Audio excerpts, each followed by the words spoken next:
Alright, what is up, guys? It is your boy Legendary here, bringing you some Legends of Runeterra today.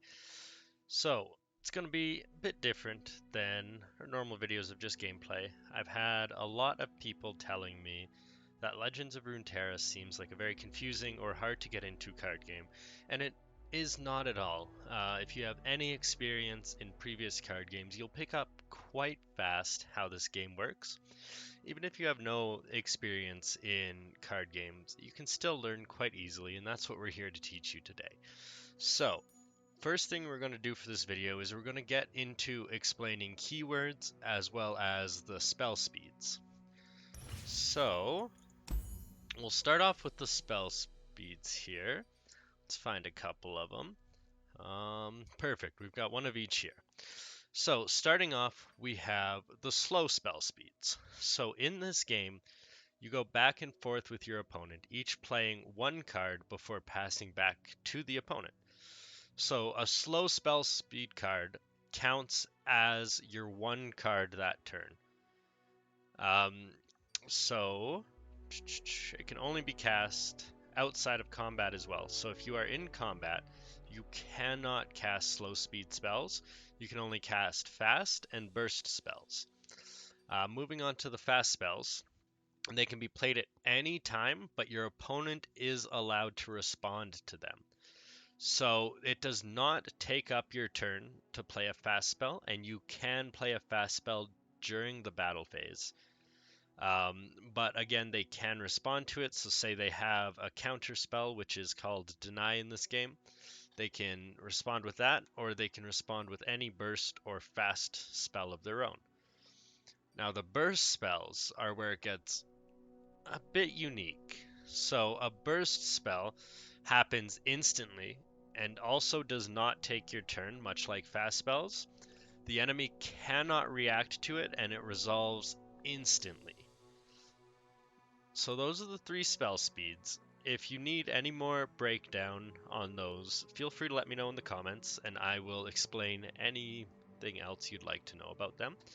But let's move on into the hero or the champion cards, sorry, and keywords. So champion cards are very, very unique. So we'll see here, we'll use Teemo as the example. So Teemo has an ability called Nexus Strike.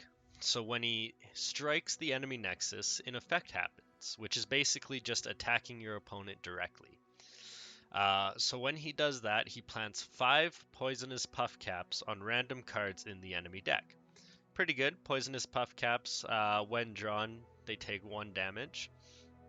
But you see here, level up. So once you've planted 15 Poison Puff Caps, he levels up and turns into this. So he now is a 2-2, so he gets that stat buff as he was only a 1-1 over here. But his effect is now double the poison puff caps in the enemy's deck. So leveling up your heroes or your champions, I'm really going to need to get that right. But leveling up your champions usually gives a large bonus to what your deck is trying to do. Now, the very interesting thing about this game is you can run 3 of one champion in your deck, up to 6 champions total. But say you've played a Teemo and you've got another Teemo in your hand, well, that other Teemo is going to turn into a spell card, which in this case, it is a burst spell card, which is plant 5 poison puff caps on random cards in the enemy deck and shuffle a Teemo back into your deck.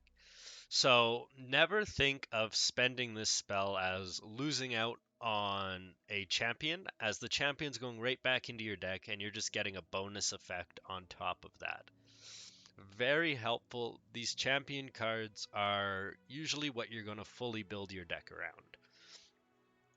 Now, getting into the keywords, we've got a couple of them on screen here, but not all of them, so we'll go through them one by one. We have elusive. Much like flying in Magic the Gathering, elusive can only be blocked by another elusive unit. Now you can still target it with spells, and there is another effect we're going to get into shortly here that you can also still target it with. Moving on, we have Fearsome, which is you can only block this with enemies with 3 or more attack. Very, very useful in making sure your opponent can't just sacrifice a 1/1 to block a 7/7, right? It's going to help make sure you're not getting chump blocked, make them trade their stronger units or take larger damage face. In this case, it is only a 2/3, so it's not the biggest deal having Fearsome on it, but it definitely helps out in the early game when you play Elise. Moving on, Braum here has 2 keywords.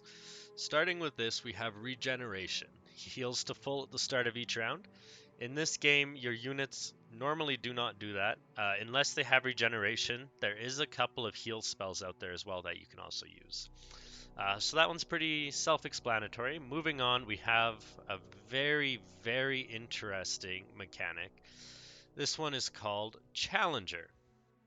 So in this game, when you attack, you get a chance to play any spells you'd like to play, and then it passes to your opponent's reaction.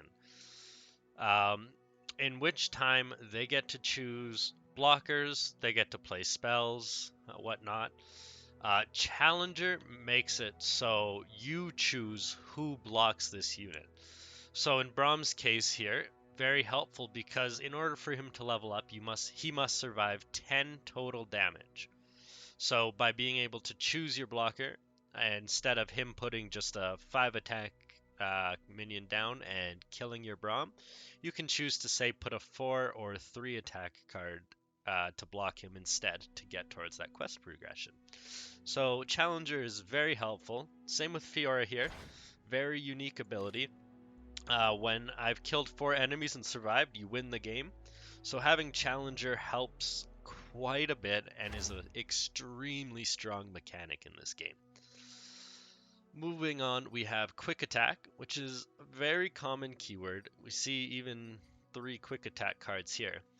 But what Quick Attack does is it makes sure it attacks first, but only while you are attacking. That's a mistake I've seen so many people make, is they will try to block a card with their Quick Attack um, hero, and it does not work. So while you're attacking, he strikes first. So say if this Draven in this instance is going against a 3/4, he's going to strike first, kill the enemy minion, and the enemy minion's not going to get that chance to strike.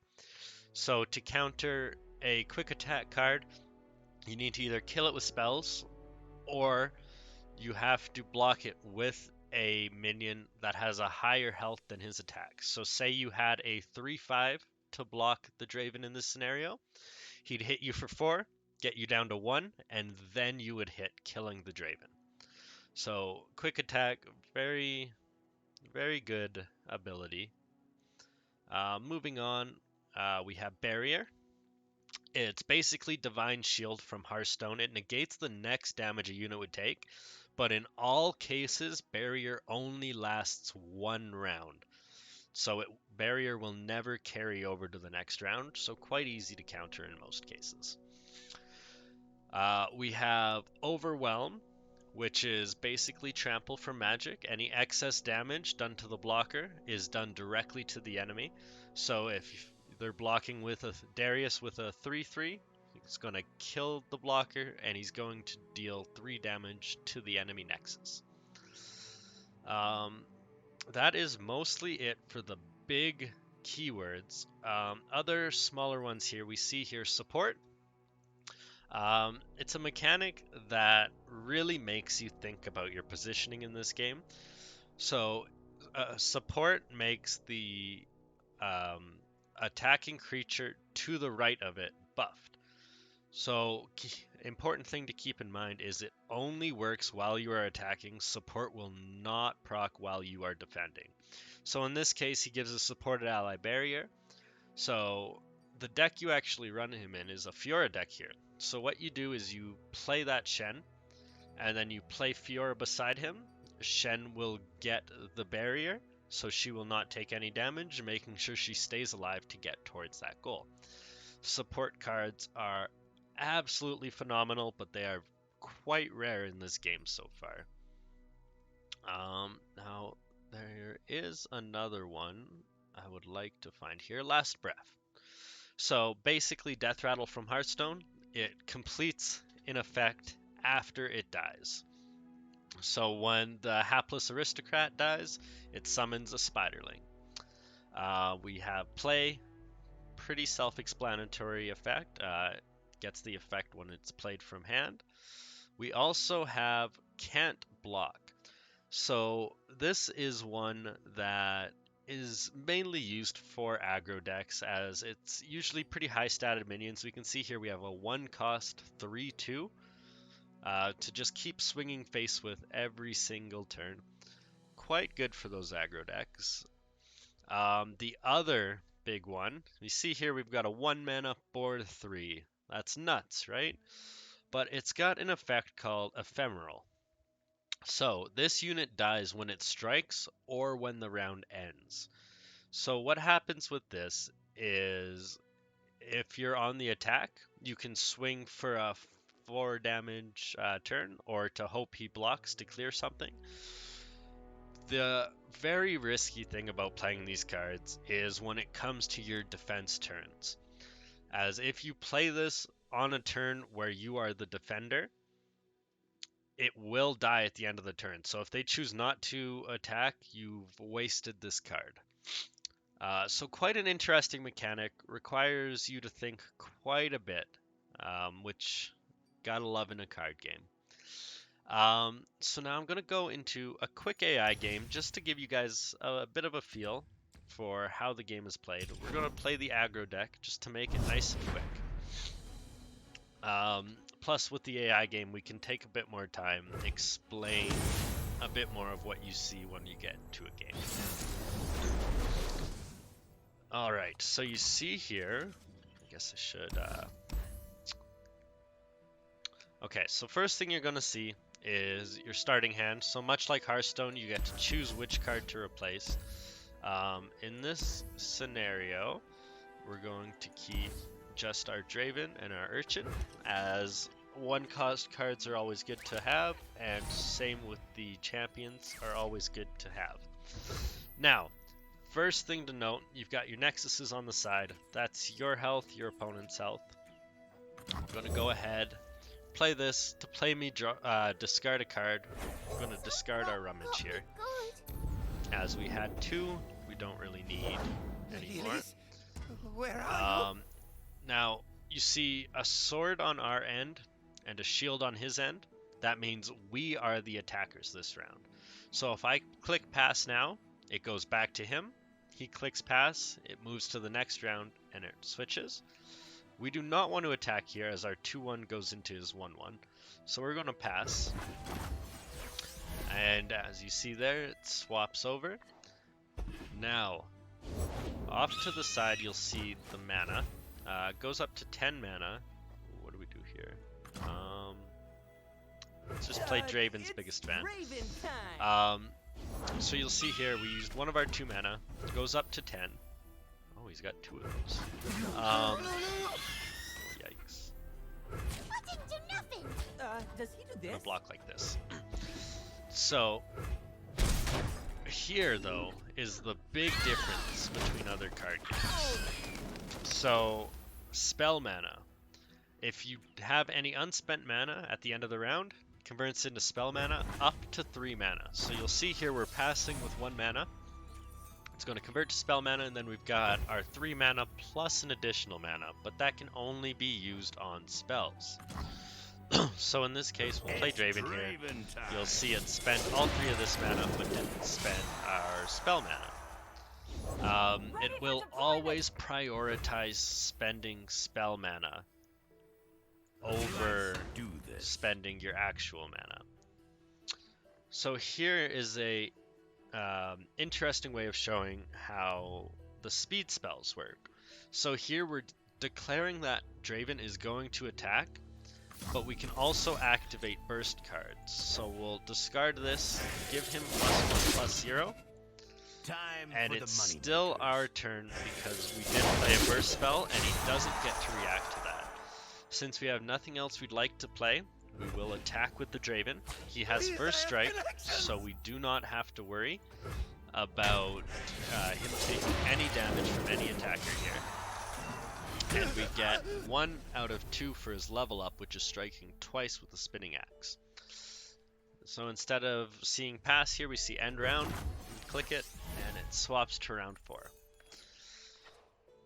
So it's a game where it definitely takes quite a bit more thinking, quite a bit more strategy based than Hearthstone and other card games along those lines. Play Swamp Dredger here, discard Mystic Shot. Making the dead Ooh, deader. okay. We are going to kill that. So you'll see here, we're playing our spell. We've got 2 mana plus the spell mana. We'll accept that. It uses our spell mana plus 1 of our main mana. So in this scenario, we're going to block This like is gonna hurt. this. We'll let his 3 ephemerals get through as they are going to die at the end of this round. Which will leave him with a completely empty board going into the next round, and will leave us with being able to swing for 9 next turn. So we'll pass here. He has no mana. The big thing with this game is knowing when to bank spell mana.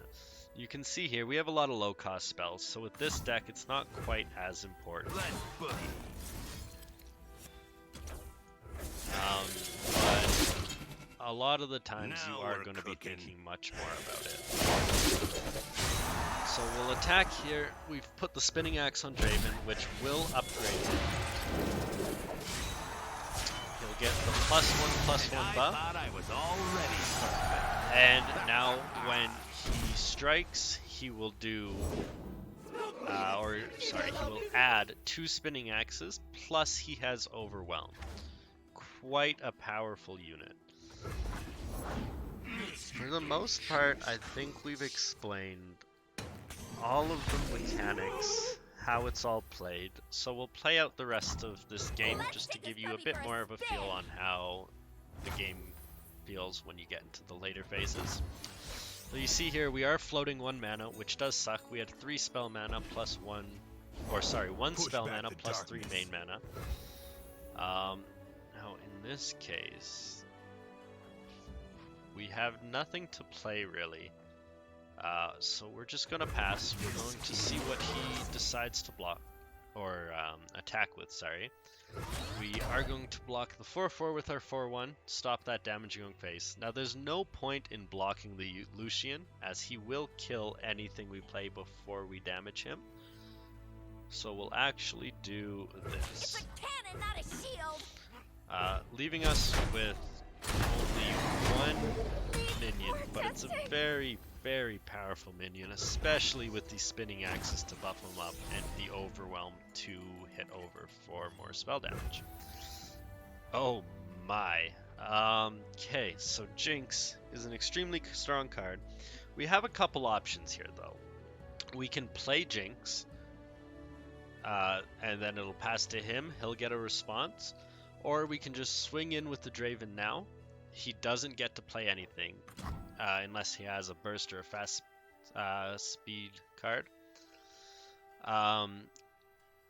So we're going to actually rules are made choose to play the Jinx here. She has quick attacks, so we don't have You to should worry try about blinking him sometime. blocking too much.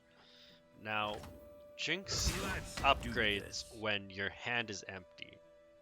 So what we're going to do here is we're going to discard Spinning Axe, give +1/+0 to Draven. Cooking. Now, since that was a burst spell, we still get to keep going. We'll play this as well, another burst spell. Jinx upgrades. She's a 5/4. She has 6 right now because of that last card we just played, to give allies +1/+0. Now at the start of the round you draw an additional card, and each time you empty your hand each round, summon a fleeting Mega Death Rocket. which is a slow speed spell, so it does take your turn to cast, and it has fleeting, which means at the end of the round it discards from your hand, so you don't get to hold on to these and stack them up, but it deals 4 damage to the enemy nexus and 1 damage to all other enemies. So we've got quick attack on both of them, and he didn't even block. It's just over. But yes, you got a bit more of a feel for how leveling up those champions were. We talked about the mana, the attacking phases, all that. That's going to end it for today's video. We are going to be uploading more actual gameplay videos so you can get a bit more of a feel for how different decks play. This one, just a pure aggro deck, but you got a bit of a feel for mana and everything. So we're going to leave it at that. If you have any questions about anything I covered or anything I forgot to cover, let me know in the comments below, and I will get back to each and every one of you to answer your questions the best I can. Thank you, and I will catch you next time.